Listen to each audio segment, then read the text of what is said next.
At 79, I thought I'd heard every lie, every sob story, every desperate plea for help. But when my phone rang at 3:17 a.m. last Tuesday, and a child's voice whispered, "Grandpa, they're in the house," I knew this wasn't a wrong number. The problem? I don't have any grandchildren. The voice was small, terrified. A little girl, maybe 7 or 8. "Grandpa, please help me. They broke the window. Mommy told me to hide." I sat up in bed, my heart pounding. "Sweetheart, I think you have the wrong number." "No," she whispered urgently. "Mommy gave me this number. She said if anything bad happened, call Grandpa Harold." Harold, that's my name. But I've been alone for 15 years since Martha passed. I could hear muffled voices in the background, footsteps on stairs. "Where are you hiding, honey?" "In the closet upstairs. They're looking for something. They keep saying, 'Where is it?' And Mommy won't tell them." My hands trembled as I reached for my clothes. Whatever this was, real or not, I couldn't hang up on a scared child. "What's your address, sweetheart?" "I don't know the whole thing, but there's a blue house next door with a big dog." Not much to go on. But then she whispered something that made my blood freeze. "Grandpa, they have guns." I grabbed my car keys. "Stay hidden. Don't make a sound. Grandpa's coming." It was insane. I'm 79 years old, barely steady on my feet. But that voice, something about it felt familiar, like an echo from my past. I drove through empty streets, following instinct more than logic. The girl kept whispering updates. The men were searching every room. Her mother was crying. They kept demanding the package that Harold left. Harold, my name. This wasn't random. Then I remembered something from 40 years ago. A woman named Rebecca. We dated briefly in 1983. She disappeared suddenly, said she had to leave town. I never knew why. She was pregnant then, I think. Always tired, always sick. But she never told me directly. One day she was just gone, leaving only a note. "Harold, some secrets are meant to protect the people we love. Don't look for me." I never did. I was young, stupid, hurt. I married Martha 2 years later and forgot about Rebecca. Or tried to. As I drove, the little girl's voice grew more desperate. "They found my hiding spot. I'm under the bed now." I could hear heavy footsteps above her, furniture being moved. "Grandpa, I'm scared." "I know, sweetheart. Can you tell me anything else about where you are?" "Street names. Numbers on houses. There's a fire station at the corner. And a grocery store with a broken sign that says something. Martinez Market. I knew that place. It was in Rebecca's old neighborhood, but that store had been closed for years. The area had gone downhill, became dangerous. Perfect place for people to hide things they shouldn't have. I pressed the accelerator harder than I had in years. My old Ford groaned but responded. "Sarah." I heard a woman's voice in the background, weak and pained. "Sarah, where are you?" "That's Mommy." The girl whispered. "She's hurt. They hit her when she wouldn't tell them about the package you left, Grandpa." A package I left. I'd never left anything for Rebecca. We dated 3 months 40 years ago. But someone was using my name, my reputation, to hide something dangerous. I found myself driving toward Rebecca's old neighborhood. The streets had changed completely. Half the houses were boarded up. The other half had bars on the windows. This wasn't the quiet suburb it used to be.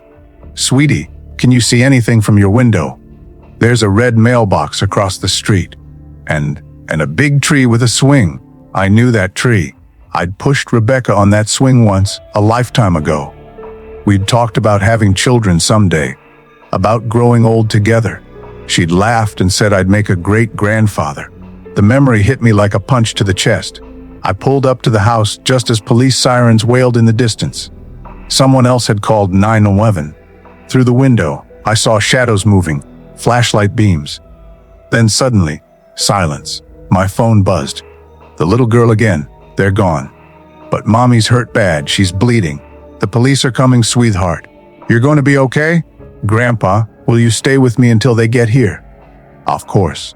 But as I sat in my car across the street, watching the house, something didn't add up. The windows were dark. No movement. No sounds. The ambulance arrived first. Paramedics rushed a woman out on a stretcher. Even from across the street, even after 40 years, I recognized her face. Rebecca. But she was alone. No child. A police officer approached my car. "Sir, you need to move along. I received a call from inside that house. A child." He looked at me suspiciously, checking his notepad. "What child? There's no child in there. Just an injured woman, alone. Are you family?" We knew each other a long time ago." "Well, she's unconscious. Won't be answering questions tonight."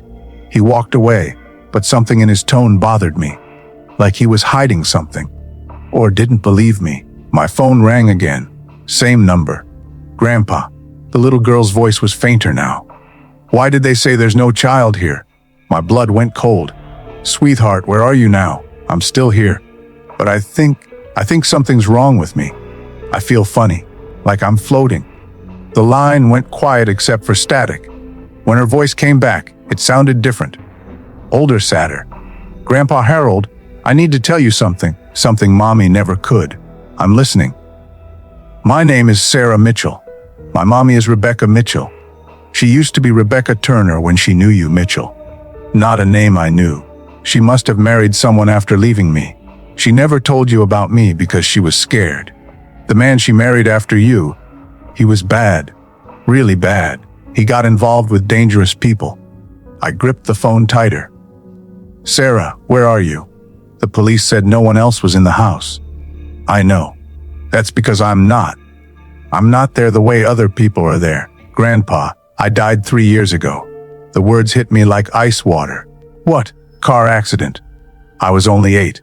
But Mommy kept your phone number all these years. She used to tell me stories about my real grandfather, the one who would have loved me if he'd known about me." Tears burned my eyes. "Sarah, when the bad men came tonight looking for the drugs Tommy hid in our house before he went to prison, Mommy was so scared. She kept saying, 'I wish Harold was here. Harold would know what to do.' So I called you." "But how? If you're I don't know how, Grandpa. I just wanted to help Mommy, and I wanted to meet you, even if it was like this." The next morning, I went to the hospital. Rebecca was awake, bandaged but alive. When she saw me, she started crying. "Harold, what are you doing here?" I told her about the phone calls, about Sarah. Her face went white as paper. "That's impossible. Sarah died 3 years ago. Car accident. She was with her father, my ex-husband, Tommy. He was high, driving too fast." She reached for a photo on her nightstand. A little girl with bright eyes and Rebecca's smile. The face I'd imagined while talking to the voice on the phone. "But Harold, there's something else. Something I never told you. Sarah wasn't Tommy's daughter. She was yours." The room spun around me. "What?" "When I left you in 1983, I was pregnant. I was scared, young stupid. I thought you'd feel trapped. So I ran.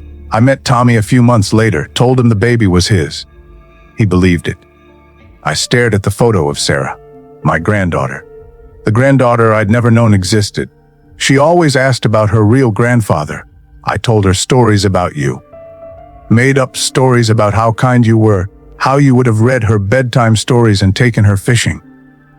"Rebecca, why didn't you tell me?" "I would have." I know that now. But back then, I was scared and stupid and pregnant and alone." Rebecca explained through tears how Tommy had gotten involved with drug dealers. He'd used their house as a stash point, promising the drugs would only be there temporarily. But then he got arrested, went to prison, and the dealers came looking for their merchandise. I threw everything away after Sarah died, flushed thousands of dollars worth of drugs down the toilet. I couldn't have that poison in the house where my daughter had lived.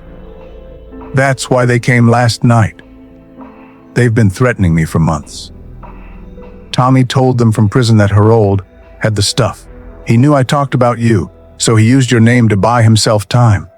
The pieces were falling together. But one thing still didn't make sense. Rebecca, I really did get those phone calls. From Sarah. I have them on my phone log. She looked at me with wonder and fear. "Harold, there's something else. Something the doctors here told me. They said I was unconscious when the paramedics found me. Completely unconscious. I couldn't have made any phone calls. Then who? And my phone was broken in the struggle. Screen shattered, battery dead. We stared at each other in silence. Then Rebecca whispered, She was always protective of me, always trying to take care of me, even when she was little. Maybe love is stronger than death. That evening, my phone rang again. Same number. I answered with trembling fingers. Grandpa Harold. Sarah's voice was clearer now, but still distant. I wanted to say goodbye properly, and to say thank you. Sarah, sweetheart, I can't stay much longer. But I'm glad I got to meet you, even like this. I'm glad you came to help Mommy. I wish I'd known about you sooner. I wish I could have been there for you. You were there when it mattered most. Last night, when Mommy needed you, I could feel her presence starting to fade, like a radio signal getting weaker. Grandpa, will you take care of Mommy now?